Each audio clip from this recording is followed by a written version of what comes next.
For the times they are a-changing. Hey guys, and welcome back to The Pitch. It's been a little while, but we are back. Kale and Tooney are with me today, and we are going to talk about the changes that have happened in the league so far. First, we're going to start with the change of the Mafia franchise. As you guys have seen earlier today, obviously, there's been an ownership change. Now, one of Kale's friends from Kansas, Austin Riley, owns the team, and they have changed their name and logo and everything about them, which is probably a good thing.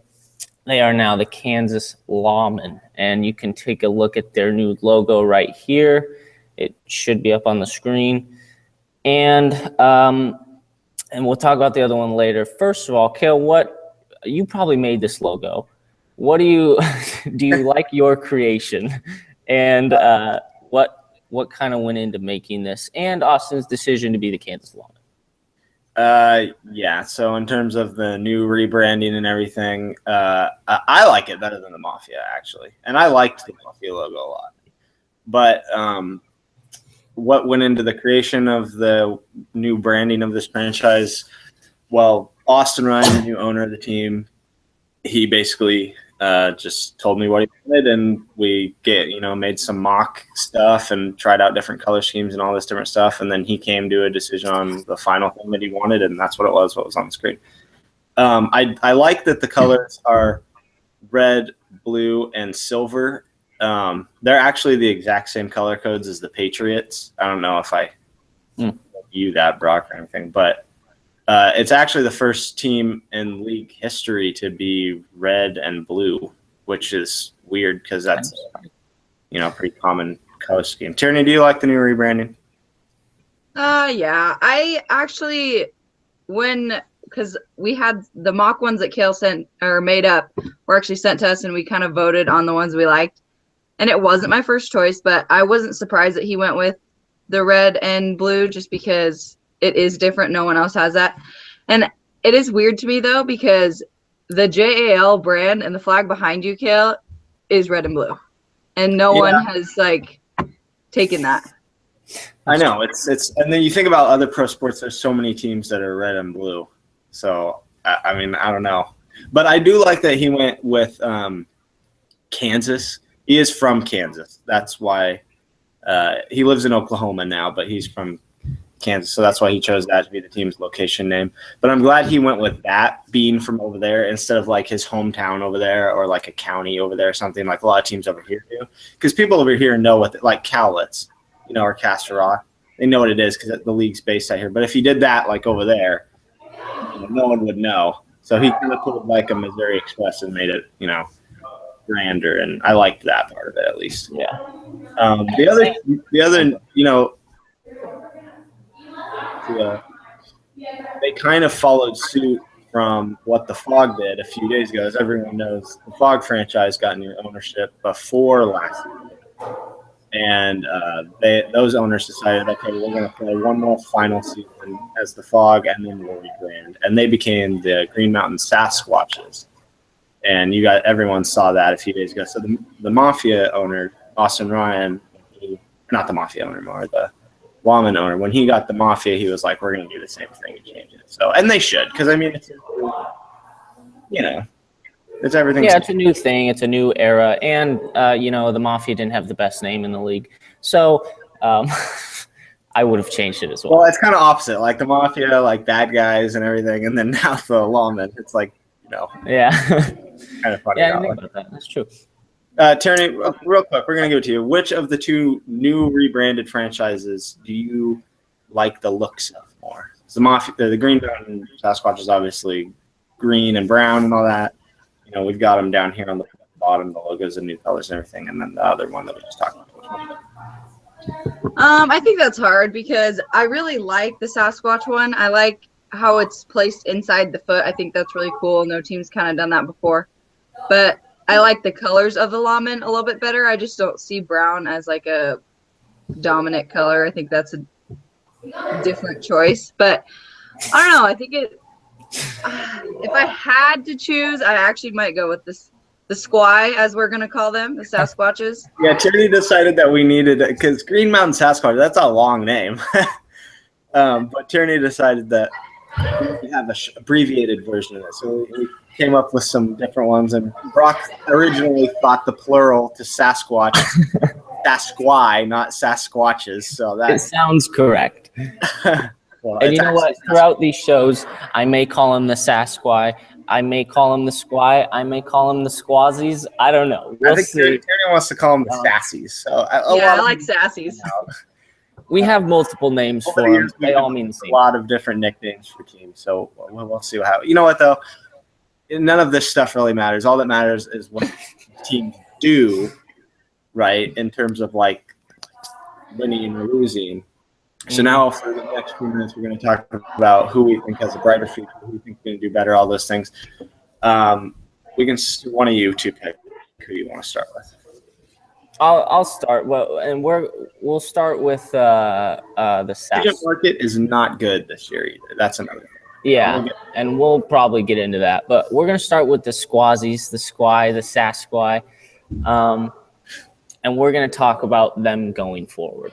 Now, personally, I think they need to keep 2 players and get rid of everyone else. And those 2 players are Evan Troy and Nicholas Proudfoot. And you may be thinking, what about Lucas Myers? He's their ace pitcher. You know what? It's time for him to go. It's time to go in a new direction. You've changed your logo. Well, it's hard to be an ace pitcher when you're You've horrible. changed your name. And when he's there, he just doesn't get it done. So between not getting it done and not even showing up, it just seems to make sense to me that he needs to go. So that's what I think about this new Green Mountain team. What about you guys? Well, one quick one I want to say about Green Mountain Sasquatches. They have 5 players on their roster, but when free agency starts on this Friday, the 13th, everyone whose contract is set to expire will expire. So everyone who's becoming a free agent will officially become a free agent on the 13th. And then on the 13th, teams are allowed to then start signing stuff. So things will get hectic this weekend, but none of it can occur till then. But literally everyone on the Sasquatch is a free agent. So that's going to be a big to-do. Yeah. And then on the Lawmen side, you've got Tate Klein becoming a free agent, and then still on the roster with seasons left on their contract are Colby Gaston and Cody Sicklevin. Tierney, will the new general manager Riley Larson cut them? I would assume. Yeah, I mean, you'd probably think so. I think he might be in pursuit of Tate. I mean, I know some teams are thinking about getting him. Colby, I think they might keep around until they find someone better, just so they have a roster. He can kind of be like your fielder, your fill-in guy, if nothing else. So they might keep him on there for at least a little while. Cody, I think, is gone. Okay. All right, Brock. Yeah. What's something? Actually, I'm going to throw this out. This is my take. Sean Guthrie for the Wrecking Crew is going to be the best free agent on the market. He's his 1 season ridiculous $30 contract with the Wrecking Crew is expiring on Friday. The Wrecking Crew were desperate to get him back last season because he was their only pitcher, and they were a good team. So that's why he got that huge deal. But now they've got Scott Coleman. So they're not going to, bow down and pay as much for him. And he was thinking about leaving last time. Mm-hmm. I think that one of these 2 teams needs to go and get him and needs to do anything to get him, because it will take away talent from the Wrecking Crew, who I personally think in the American Conference are the best chance of one of those 3 playoff teams from last season missing the playoffs this coming season. Yeah. To get in, those new teams. So that would hurt them and help them. I think those teams have to do that. That's my take. Yeah, I would agree with that. I think the Sasquatch probably need to do that a little more, because I think I don't know if we said this, but Riley Larson, being the GM of the Lawmen now, I think he probably has some connections up there where he lives up north in Lacey. Yeah. And so I think he can, he probably has a better chance of finding a pitcher somewhere up there, someone who's just a friend or something. But I wouldn't be surprised at all if the Sasquatches go after Guthrie.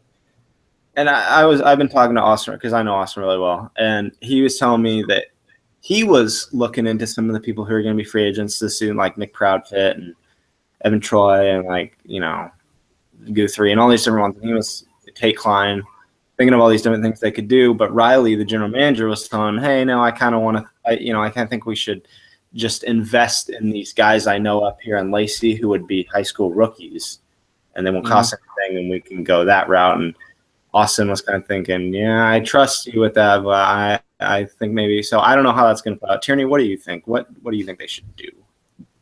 Which one? The Sasquatches? No, Larson with all that. I could see them trying to stay with like high school players and just getting the locals up from like Lacey and that area, just because that's kind of a new market. And so they might have a feel on who's good and no one's going to really know from down here. So that will also kind of help them. Yeah, I don't think they're going to put a lot of effort into going after Guthrie, just because I think he will still want a lot of money, and I don't think they really want to go that route. Okay. So, Brock, yeah, if either one of the two teams is going to make the playoffs next season, whose odds do you like more? And it's really hard because their rosters, we don't know what's going to happen. Yeah, and I would probably go with the Lawmen because I think Riley has some connections where he lives, and he's going to get at least a couple guys who can play a little bit. So I would go with them. Here's what I'll say about the Lawmen. They, like I said, the Fog, they need to keep two guys. Not the Fog. The Lawmen, not the Fog, sorry. The Sasquatches. The Lawmen, they need to get rid of all of it. They've already done the logo and the team name and the ownership. They got to finish it out and just get a whole new roster. you mean and I cut the two guys, and I don't even think you go after Tate Klein. Because honestly, right now, Tate Klein, if I was an owner / teammate, he scares me. Because he doesn't show up anymore. And you never know where he's at. I don't know. And honestly, when he's been there, he's been all right. But I would just say, just redo the whole thing. That's what I have to say about the Lawmen. Which of the two teams do you think will be more successful? Not this season, Brock saying the Lawmen this season, but in the long run, bigger picture. I'm actually going to go with the Lawmen on this one too. I think just because talking to you've compared him a lot to Garrett and the way he owns. And obviously Garrett's done a good job and he's found a way to win. So I think he might also have connections through Garrett that might help him. And I know that the Fog, the Sasquatches, whatever, Squy, they want to win. I know that they're competitive family, the Walls are, but I think it's going to take some time to rebuild, and it's just going to be a process. And I think that the Lawmen have a better shot at it right away. Yeah, I think I might go with the Sasquatches being the better team this season, just because I think they'll end up getting Nicky P to stay. They might get Klein. They could get some of those type of and then Josh, the owner, general manager, he might bring in, something. And then, if the Lawmen end up going the route of getting all those high school guys in Lacey, they'll be new and rookies, and we've seen how that goes. It can be ugly at the beginning of the season. But I think in the long run, if they're anything like him, Riley Larson, and his twin brother Jeter, who's really good and still in the Rapids, kind of mold and turn out to be, I think they have a brighter future. But I think if they go the route of being all rookies, it'll be a tough first part 1 of the season for him, but then maybe better. I mean, that would be a lot like a Wrecking Crew situation a couple seasons ago. Yeah. So but, I think if one of them went out and got Guthrie, then they would instantly could maybe contend for a playoff spot. But I don't know about if that would really. I still feel like Guthrie would probably stay with the Wrecking Crew for less money. Yeah. Cool. All right, Brock. I think we're done here. Yeah, sounds like we are. Okay, that is our episode for today. Thank you guys for joining us. And our top 20 players list, according to Kale, is going to come out sometime in the near future. So you can keep your eyes open for that. And we'll see you next time.